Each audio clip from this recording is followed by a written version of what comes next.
Hi, I'm Trip Abbott. This is the 42nd episode of the Effective Executive podcast and YouTube video. And this week I want to cover why outsourcing, mergers and acquisitions, and shared services fail. And I have worked with a lot of organizations that have done any combination of those things, and they fail at a very high rate. I thought about maybe doing a video and may still yet do a video on each one of these things because they could be their own area to cover. But let's start at least by covering each one of these because they have a lot of things in common that lead them to failure. So, again, outsourcing, mergers and acquisitions, and shared services. And what typically organizations are looking for in these things are either cheaper labor, economies of scale is a predominant thinking, lack of expertise, or invariably some type of control over what they're doing. And different industries have different things. For instance, in manufacturing, I found that they say, well, I don't have any expertise in running a contact center, so I'm going to outsource my contact center for customers, which I believe is a bad idea. To do something, you have to have some knowledge of what your customers are saying, and totally outsourcing it to someone who has no knowledge of your manufacturing processes is a bad idea. Now, the things that are most commonly I find combined, as far as whether it's outsourcing, mergers, acquisition, or sharing services, are contact centers, probably the top of the list. But IT, things like the help desk, the data centers, the project management office, information security, all that IT stuff that organizations should have a better understanding of, but typically don't. I think that's starting to go away as I see, people that are more IT savvy than in previous generations, but it's still one of the what I would call, I guess, failure points for combining services. But again, contact centers, and it may be that's because I've worked with a lot of different contact centers around the world, but the operational assumption that people have, or the assumption, or what I reference is the theory at work, and why we've designed it this way, is all around that each divisional part does the same thing. So if you look across a division, you might find that one division has a contact center, another one has a contact center, and you say, hey, boy, you've got a contact center, we got a contact center, let's just combine them and we'll get economies of scale and save money and have greater control over those particular pieces. And so I'm, yes, I'm going to be judgmental on this, but at the same time, you are where you are.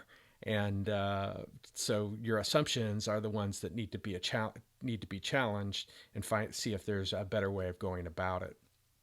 So, what are some examples of this? Well, for years, I kind of had people that I worked with that they thought that CMM at the time, capability maturity model, was the best thing for development. Later, it became called the CMMI, which is capability maturity model integration.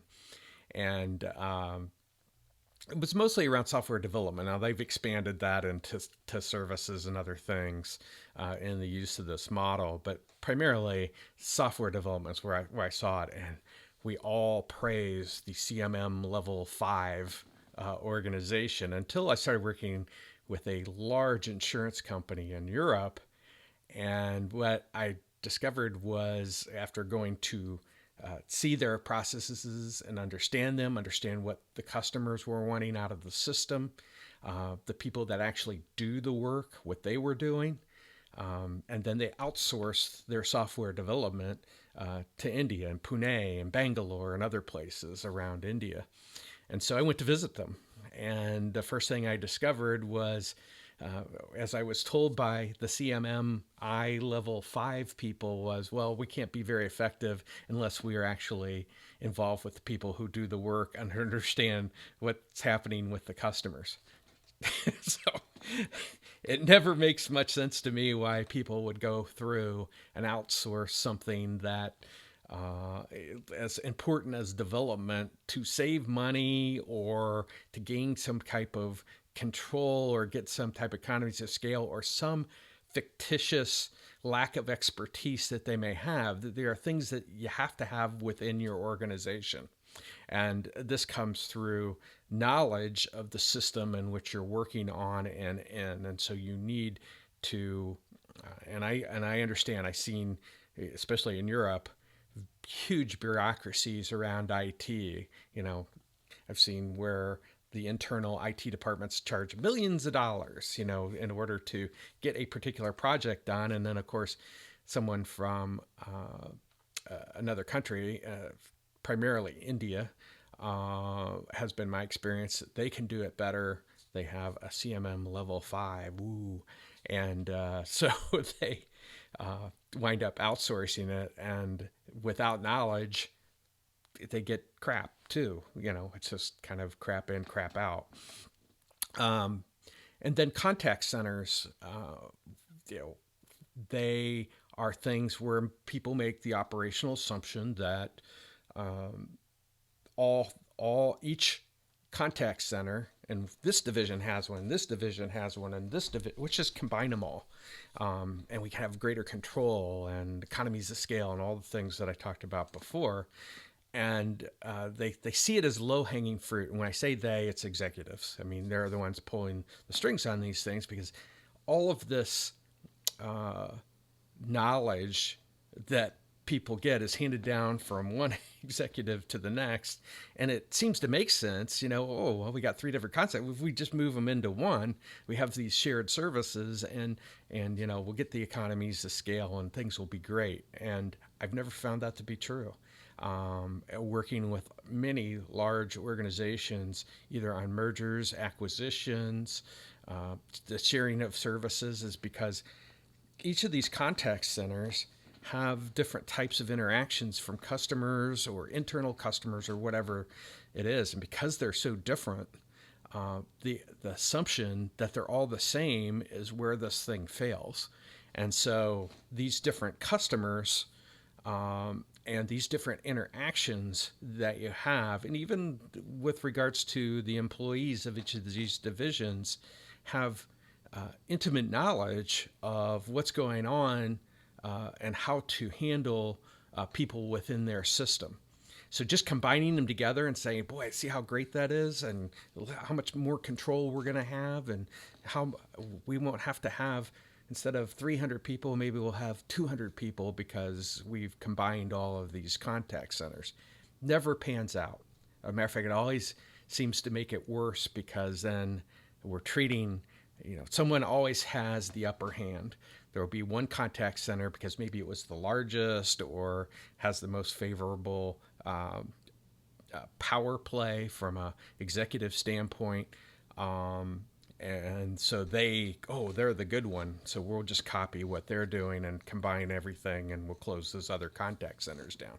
Well, the first thing you got to do, as I've mentioned, is instead of outsourcing and combining your waste, in many cases, you have to understand what's coming in. And so, you know, part of the system that I take people through, obviously, is to study the customer interactions through the customer lens so that they can get a sense of what it is that each of these contact centers, let's just take the 3 fictitious contact centers that I have mentioned, is that they have, through the customer lens, they're most likely going to have different customers, and therefore, what are they asking for?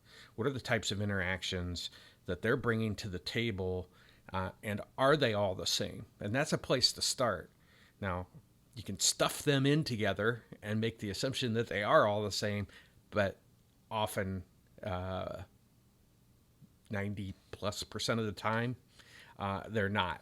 And that's why you have to go through some due diligence in order to determine what's going on in each of these contact centers, because they'll have different types of interactions and customers and people and processes and everything within the system. So this is kind of into the analytical thinking, where we're breaking the parts down and trying to optimize each part, as opposed to looking at the system and understanding it through the customer lens, and then what the operational, what the assumptions are, what I call theories at work, looking through the thinking lens of your organization. Why do we do this, or why do we think this is the right thing to do? And it's never the right thing to do without first gaining some degree of understanding of what's going on in each of these different pieces, in this case, a contact center.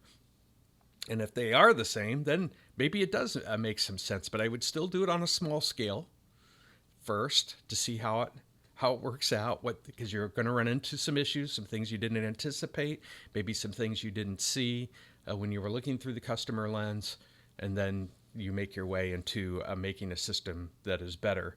And that's what really you're after, because there is no economies of scale when people are having to call back because, your customers, you're upsetting them because, you went through and you can't answer questions you used to be able to answer, because the people that are now answering the phone in one region or one location can no longer answer the questions they used to be able to get answered, or understand the process of what a customer is going through. So that, again, I could spend a lot of time on outsourcing, M&A, mergers and acquisitions, and shared services alone. I may yet in the future, but I just want to kind of give you an overview of what analytical thinking does. It makes a lot of assumptions about what can happen. Oh, it's called a contact center. Let's combine them. Oh, it's called a bunch of different project managers. Let's combine them. It's a help desk. Combine them. Data centers. Let's combine them. And all these things need study and understanding, and what the impact will be on the customer before you do any of them. And if you do decide to make a change, that you do it on a small scale first. And most organizations, you're offered an opportunity to do it on a small scale. So that's what I wanted to cover this week in The Effective Executive.